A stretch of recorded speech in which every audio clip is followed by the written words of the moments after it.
Next topic है गोलीय दर्पण से प्रतिबिंबों का बनना। पहला है अवतल दर्पण से। तो इसकी कई स्थितियां होती है। तो इसमें पहली स्थिति है जब वस्तु अनंत पर स्थित हो। तो जब वस्तु अनंत पर स्थित होती है तो प्रकाश किरण, मान लीजिए ये वस्तु अनंत पर है, तो ये प्रकाश किरण, एक प्रकाश किरण आई जो दर्पण के फोकस से होकर गई, फोकस से होकर गुजरती है, और जो भी दर्पण प्रकाश किरण दर्पण के फोकस से होकर जाती है वो परावर्तन के पश्चात मुख्य अक्ष के समांतर हो जाती है।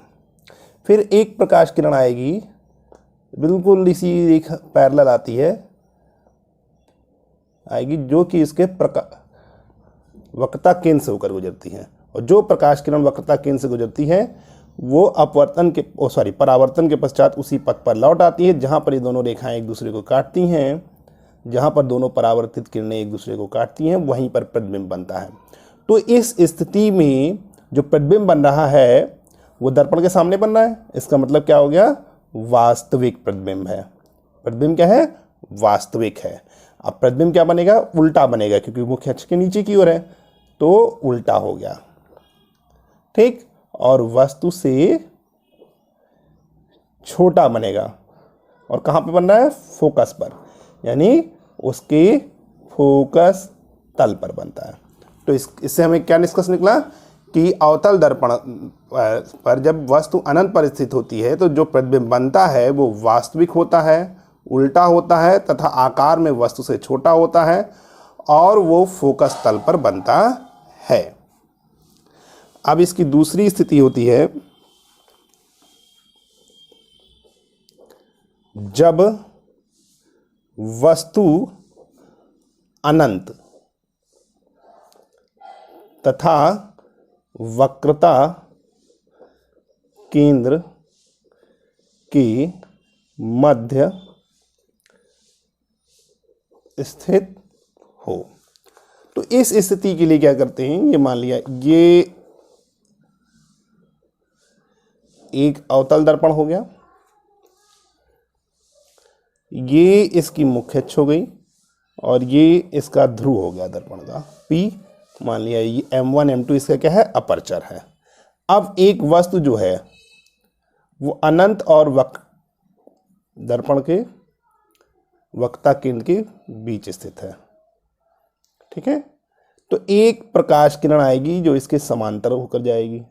तो जो प्रकाश किरण मुख्य अक्ष के समांतर होती है वो अपवर्तन के पश्चात दर्पण के फोकस से होकर जाती है, और एक प्रकाश किरण इसके वक्रता केंद्र से होकर गई जो कि उसी पथ पर वापस लौट आएगी परावर्तन के पश्चात। तो प्रतिबिंब जहां पर दोनों रेखाएं काटेंगी वहीं पर प्रतिबिंब बनता है, A B A dash B dash. तो यहां पर भी जो प्रतिबिंब बन रहा है कहां बन रहा है? फोकस तथा वक्रता केंद्र के बीच। इस स्थिति में प्रतिबिंब फोकस तथा वक्रता केंद्र के बीच बनता है, उल्टा बनता है, वास्तविक होता है, तथा आकार में वस्तु से छोटा बनता है, तथा आकार में वस्तु से छोटा बनता है। जब वस्तु वक्रता केंद्र पर स्थित हो, तो अब वस्तु कहाँ स्थित है? वक्रता केंद्र पर स्थित हो। तो ये तो अवतल दर्पण बन गया, ये इसकी मुख्य अक्ष हो गई, और ये दर्पण का ध्रुव हो गया, M1 M2 दर्पण का अपर्चर हो गया। तो मान लो अब ये वक्रता केंद्र पर स्थित है, तो एक प्रकाश किरण जाएगी इसके बिल्कुल समांतर, और ये अपवर्तन के पश्चात दर्पण के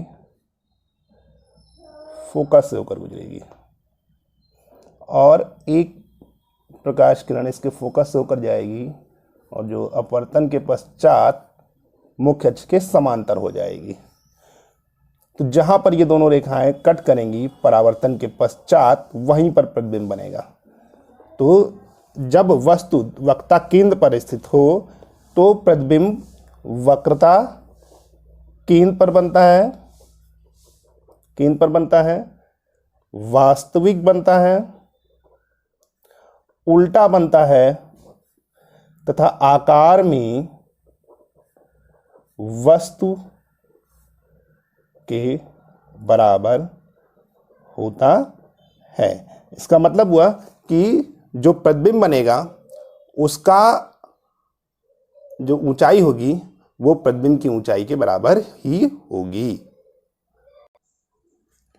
नेक्स्ट स्थिति है जब वस्तु वक्रता केंद्र तथा मुख्य फोकस के बीच में स्थित हो। तो ये फिगर बनाते हैं हम लोग पहले। ये एक अवतल दर्पण हो गया, M1 M2 इसका अपर्चर हो गया, P दर्पण का ध्रुव हो गया। अपर्चर का मतलब द्वारक होता है। अब मान लो ये फोकस है और ये वक्रता केंद्र है। अब वस्तु दोनों के बीच में कहीं भी स्थित है तो एक प्रकाश किरण चलेगी जो मुख्य अक्ष के समांतर होगी, और हमें पता है जो प्रकाश किरण मुख्य अक्ष के समांतर होती है वो अपवर्तन के पश्चात फोकस से होकर जाती है, और एक प्रकाश किरण चलेगी जो इसके फोकस से होकर जाएगी, और जब ये कट करेगी तो जो प्रतिबिंब बनेगा वो अनंत और वक्रता केंद्र के बीच में बनता है। ये वक्रता केंद्र है, उसके पीछे बन रहा है। तो इस स्थिति में जो प्रतिबिंब बनेगा वो कहाँ बनेगा? अनंत व वक्रता केंद्र के बीच, केंद्र के बीच बनता है, उल्टा होता है, वास्तविक होता है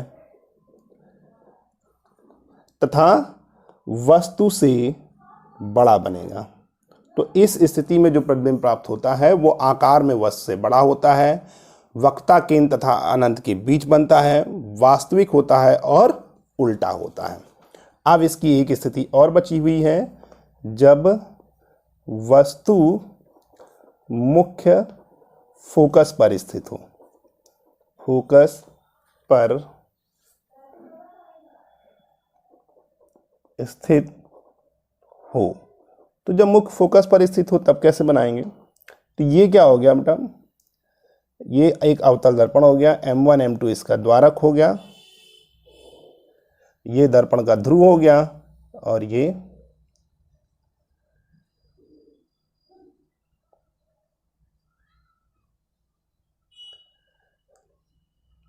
ठीक है। तो ये फोकस हो गया। अब वस्तु क्या है? फोकस पर स्थित है। तो एक प्रकाश किरण आएगी, ये इसके समांतर आएगी, और ये अपवर्तन के पश्चात कहाँ जाएगी? फोकस से होते हुए निकल जाएगी। यानी वस्तु फोकस पर स्थित है AB, और एक प्रकाश किरण चलेगी जो इसकी वक्रता केंद्र से होकर जाएगी, जो कि सीधे निकल जाएगी। अब ठीक है, अपवर्तन के पश्चात उसी पथ पर वापस लौट आती है। तो वस्तु जो है वो अनंत पर बनेगा, प्रतिबिंब जो है वो अनंत पर बनेगा। तो इस स्थिति में प्रतिबिंब कहाँ बनेगा? अनंत पर बनेगा, उल्टा बनेगा, वास्तविक बनेगा तथा वस्तु से बड़ा बनता है। जब वस्तु मुख्य फोकस तथा ध्रुव के बीच स्थित हो, तो मान लिया M1 M2 एक अवतल दर्पण है और AB एक वस्तु है जो दर्पण के ध्रुव तथा फोकस के मध्य में स्थित है। तो एक प्रकाश किरण जो चलेगी वो मुख्य अक्ष के समांतर आएगी, अपवर्तन के पश्चात फोकस से होकर निकल जाएगी, परावर्तन के पश्चात फोकस से होकर जाएगी। एक प्रकाश किरण वक्रता केंद्र से होकर जाएगी जो कि उसी पथ पर वापस लौट आएगी। तो जब हम इनको इधर की ओर बढ़ाएंगे आगे की ओर, तो ये दोनों एक दूसरे को कहीं पर नहीं काटती हैं। लेकिन अगर हम इसको पीछे की ओर बढ़ाएंगे तो ये एक दूसरे को A' पर मिलती हुई प्रतीत होती हैं, और यहीं पर वस्तु का आभासी प्रतिबिंब प्राप्त होता है। तो यानी दर्पण के पीछे बनता है। तो जब वस्तु मुख्य फोकस तथा ध्रुव के बीच स्थित हो तो अवतल दर्पण के लिए इस स्थिति में प्रतिबिंब आभासी बनता है, सीधा बनता है, आकार में वस्तु से बड़ा बनता है तथा दर्पण के पीछे प्राप्त होता है। उत्तल दर्पण से प्रतिबिंब का बनना, मान लिया M1 M2 एक उत्तल दर्पण है। उत्तल दर्पण के सामने AB एक वस्तु है, तो एक प्रकाश किरण आएगी जो कि मुख्य अक्ष के समांतर होकर जाएगी, जो परावर्तन के पश्चात उसके फोकस से होकर जाती हुई प्रतीत होती है। अगर हम इसको पीछे की ओर बढ़ाएंगे तो इसके फोकस से होकर जाती हुई प्रतीत होगी। एक प्रकाश किरण वक्रता केंद्र की ओर जाती हुई प्रतीत जा रही है, अपवर्तन के पश्चात वो इसी पथ पर लौट आएगी, वक्रता केंद्र की तरफ जाती हुई प्रतीत होती है। जब हम इसको पीछे की ओर बढ़ाएंगे तो ये वक्रता केंद्र पर मिलेगी। तो जहां पर ये दोनों रेखाएं एक दूसरे को कट करती हैं वहीं पर वस्तु का प्रतिबिंब बन जाता है। तो उत्तल दर्पण से बना प्रतिबिंब जो होता है वो आभासी होता है, सीधा बनता है तथा आकार में वस्तु से छोटा बनता है। तो ये हो गई उत्तल और अवतल दर्पण से प्रतिबिंबों का बनना।